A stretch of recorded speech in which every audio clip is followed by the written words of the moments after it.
When it comes to PR, one of the most important aspects is getting your messaging right and training the person who is going to take that interview, whether it be a technical SME or an executive. So today we're going to be honing in on that preparation. How do you get that person that's going to be in front of the mic as prepared as they can be to give the right messages that reinforce your brand, reinforce your messaging, and don't get you in trouble with your customers or with legal? Let's do this. Welcome to Content Marketing Engineered, your source for building trust and generating demand with technical content.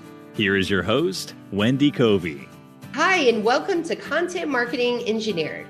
On each episode, I'll break down an industry trend, challenge, or best practice in reaching technical audiences. You'll meet colleagues, friends, and clients of mine who will stop by to share their stories. And I hope that you leave each episode feeling inspired and ready to take action. Before we jump in, I'd like to give a brief shout out to my agency, TREW Marketing. TREW is a full service agency located in beautiful Austin, Texas, serving highly technical companies. For more information, visit trewmarketing.com. And now on with our podcast. Hey everyone, welcome to another episode of Content Marketing Engineered. I'm joined today by the newly promoted Vice President of Marketing from TREW, Morgan Norris. Welcome to the show, Morgan. Thanks for having me. Just a regular fixture here on this podcast. And I wanted to bring you in because there is this service that we have always provided, but it is the hot service of the day, of the month, of the quarter, of the year. And there's some good reasons why, and that's PR. So let's just talk about like why is everybody turning to 90s era PR again now here in 2026? PR is having a moment. It's having like a year, a couple of years. So big reason is because of search. I mean, we've all seen our website traffic slightly decline. To get our name out there, we have to do more than just build our website and bring people to it. We've got to have our names out there in places where our audiences are. And we've seen, in the research that we do, the top trusted sources where our audiences go are technical publications. And so both online and print. And so that's where people want to be. That's where they want their names for that brand awareness. And so that's huge from that perspective. And then as well, we see that our AI, our large language models, are training on journalistic sources. If you look at the data that they're training on, it's like a third of data is coming from journalistic sources. And if you put recency in there, so if you're searching for any kind of query that has a recency term in there, like now or this year or in 2026, it swings to at least half of those sources are from journalistic sources. And so getting your name out there in the news matters. And these publications have built up legacy of credible platforms. And so this is where people want to be, rightfully so. And so PR is where it's at. You know, I'm glad you brought up the large language models and AEO or, GEO or whatever we call that, because so many companies come to us and they say, hey, can you just do an SEO, AEO project for us and just like do some technical stuff on our website? And we're like, no, that you're just scratching the surface if you're only focused on your own website. And we've seen the metrics to know that this truly does influence those engines. So you have to think more holistically about it. Yeah. It's wild. I think we've seen some of the most compelling things that I can show people are, search for some of the things that your customers are looking for before a PR program. And then we put a PR program in place and we get that coverage and we get contributor articles out there and we have editors who are interested in your technology and they're covering it. And 3 months later, search for those same terms and you're now influencing the AI overviews, those top search results. Things that felt impossible to do, we have like massively moved the needle with some PR work in a short amount of time. And it's incredible. And it may not be something that works that way 5 years from now. And it wasn't like that 5 years ago, but it has been working really well for the last 12 months. And I expect it to for the foreseeable future. So it's exciting. Yeah, it really is. Yeah. So today we want to talk about doing it right and Mm-hmm. specifically how to prepare engineers, so your subject matter experts that are technical or executives, to be the spokesperson that meets with a trade editor. And Yeah. so let's start with how to select who that person is. Yeah, so this happens a lot. So we're reaching out to editors because you've got a new product launching or you've got a technology that you're going to talk about. And we've got to figure out who in the company is going to talk about it. Maybe you're going to a trade show and there are going to be a bunch of journalists at the show and we want to showcase the technology. And so we've got to have one of these technical subject matter experts talk to an editor, meet with an editor. We've got an editor who's interested. So who are they going to talk to? And so we're going to pick realistically the person who knows the most about the technology, who can communicate it well. I mean, just really that kind of likely a product marketing manager type of person who comes from a technical background, but is easy to talk to, that kind of trajectory of person. However, that person is typically always going to be really nervous to talk to an editor. They don't have a problem talking to another technical kind of customer coming up, but the second they feel like they're on the record, they're going to be nervous about it. And it's a scheduled meeting. Typically, they're going to come by the booth at 2:30 on Wednesday and meet you. And they've usually got a notepad or they're recording you and talking to you about it. And so they need some kind of preparation. And so that's where we get this question a lot is, how are we going to prepare them for that? And so for that, as a marketer, we need to make sure that they go into that prepared and that technical subject matter expert is ready. And so we provide them with first a briefing document. They're going to get an overview of who this editor is, right? What they typically cover, a few articles that they've recently written, a few angles that they typically cover, what questions they may ask based on what they cover, and then a few suggestions of what aspects of the technology they could focus on, right? A few starting points. We want to just give them an idea on what to focus. And then second, just clarity of kind of what the interview style would be. Typically as a marketer, we know what that editor writes, right? We know if they typically are going to write a technology overview, if they're going to do some kind of a Q&A, if they're looking at more of a trends industry type of article. So we want to just let that SME know what's happening. And so that really helps just initially a week before the trade show, give them an idea of what they're going into so that they can kind of ease the nerves going into that. Excellent. I could see where even reading their past work helps calm this person down. Like, oh, okay, I understand what they're all about. And it helps them tailor to them without saying, hey, you need to tailor things. It's another way of accomplishing that. Yeah. And sometimes we might do a run through if that makes them feel more comfortable. We'll do a 20-minute kind of practice of just helping them answer questions if they want to, if that makes them feel more comfortable. And that's helpful. And then always that marketing person is providing all of that kind of coordination, the back and forth. We never put that on that subject matter expert. Their job is to show up and be the subject matter expert and do their job there. Otherwise, it's on marketing to do that kind of follow up and everything else. So just making sure that they do what they do best and we'll handle kind of the rest of it.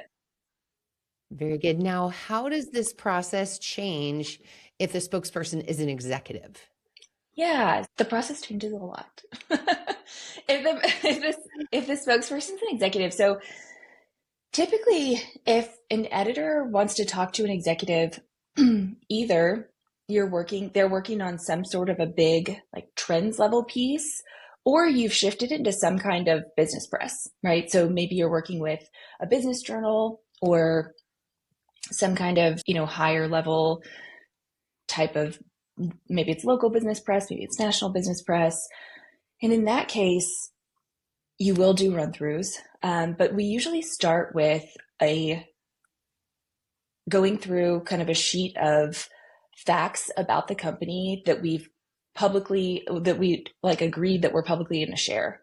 And so that may be sitting down and brainstorming. If you're a private company, all right, what's okay to say? What have we decided is okay to say? What have we said is off the table, right? What numbers are we not going to say? Because if you don't do that, your executives are going to get in an interview and they're going to get excited and they'll start talking, and then they'll get out of that interview and they're going to go, oh, can you go back and undo that? And that's really, really hard to do. And that'll really, really hurt your relationship with those editors.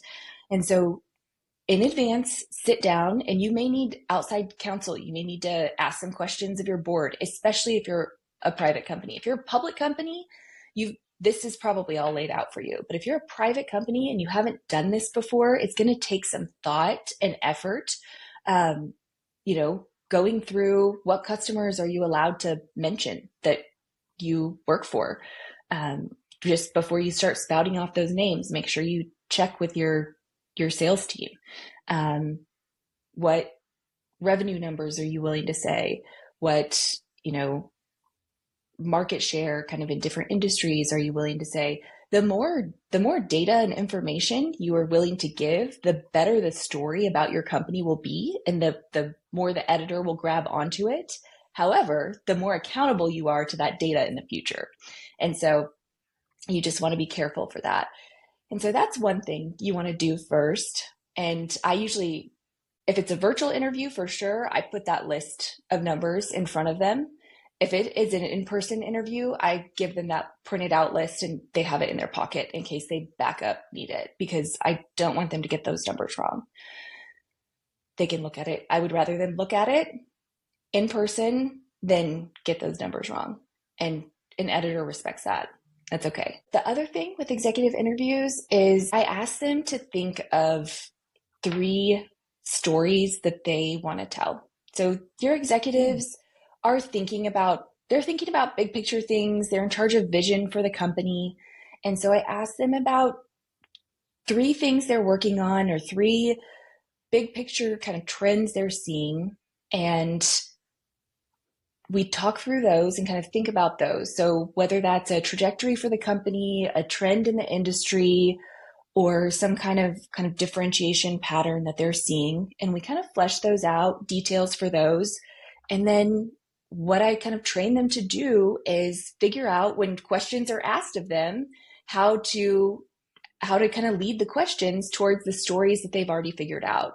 And that's not a crazy skill. I mean, I think that's kind of what you do in a job interview about yourself, right? If somebody's interviewing you, you think of your strengths and the great things that you've done in work, and you figure out how to tell those stories about yourself. Depending on whatever questions somebody's going to ask you, you've got to figure out how to tell those really good stories. And so I get them to figure out how to tell those stories well. And then we practice kind of pivoting different questions in different ways so that they can tell those stories well.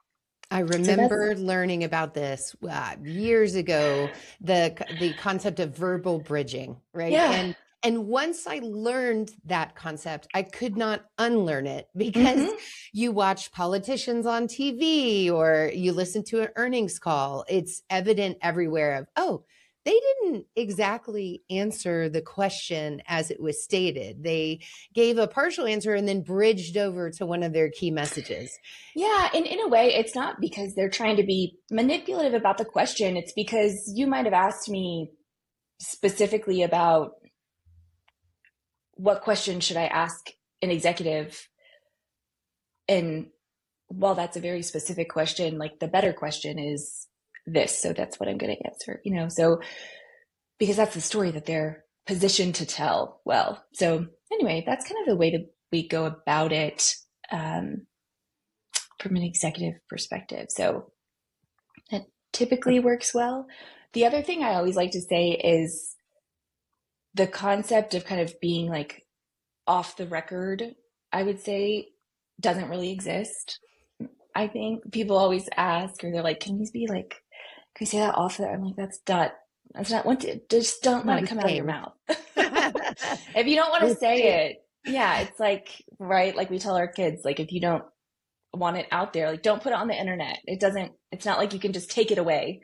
So don't assume that if it comes out of your mouth that it exists. So just don't say it if you don't want it out there. It's always helpful. So Morgan, back to the subject matter experts. We were just talking about key messages and verbal bridging and storytelling. I imagined you're not as formally training the SMEs on tactics, strategies like that. However, you're probably in equipping them with their own stories too, right? Yeah. So that is one thing SMEs can do is they can bring stories too. And I always encourage them, any experience they have with customer examples or just, challenge solution kind of things that they can share is so helpful to editors to make a product come to life. So if they're showcasing some kind of product at a trade show and they can talk about whether it's data and, performance improvements or time savings numbers, or if they can talk about a specific customer application, that's great. We know all the time, like in the industry, there's so many customers that you have that you can't name. It's okay to say a tier 1 automotive supplier or a medical device OEM, like that's fine. But if they can give some of that before and after story, editors really they appreciate that real world context rather than just this like theoretical product. And you are much more likely to get coverage of this product that they feel like is out there being used in the world than something that's just kind of theoretical out there. And so that's really, really helpful. Just something that they should always have in their back of their mind, I think. And the other thing too, and they'll get this from the briefing documents, but if they don't, they should ask, is just the level of technical detail of the publication. So like a microwave journal type of publication publishes like formulas in their articles. It's that detailed, they'll talk about how a product or a technology works down to the formulaic level, where something like EE Times is going to talk about, it's going to cover a technology shift and reference a bunch of different products and how those are contributing to the technology shift. And so understanding kind of where you would fit in what they're writing helps, and just helps you kind of talk to the level of how they would discuss that. And so from a technical perspective, they can contribute to that story as well, but don't have to worry about the like bridging concept, because the editor in that realm will take care of that. Yes, they will, because they want to dig really deep. Yes. So I'm sitting here imagining how important it is to get, if it's a product that you're launching or whatever it is, to have that messaging dialed in, not only in order to train that SME to say the right things, but to make sure that you're consistent between what you're saying on your website and what you're saying in your booth and what you're saying with the media. It all lines up. It's all consistent. So I would say even don't even consider PR unless you have your messaging down, right? Would you agree with that? Absolutely. I mean, if you don't know what you're talking about, this is going to blow back in your face, right? Because if you're trying to to put these messages out there and talk about them externally, and it's not consistent, that's where, and probably should have mentioned this at the beginning, that's where these big PR wins come from, is it's this really tight, consistent, differentiated, value-driven messages strategically out there in these different outlets over time on third-party platforms is what's getting you this coverage. And so even if you're talking about the same product, but you're talking about it haphazardly across the board, you're going to be putting a lot of effort out there and not getting the ROI back. And so you've got to have the tight messaging up front for this to work. That's a great point. Makes sense. Well, and I was thinking about how quickly you can lose trust if you're giving inaccurate information or inconsistent. I mean, it's It's way harder to build trust than lose it. It is, for sure, for sure. Yes. And one other thing I wanted to hit too is when you're working with these editors, they are strapped. So like great for us that getting on their platforms is beneficial for us, but they are being asked to do more with less every single day. I feel like, and it's been like this for 20 years.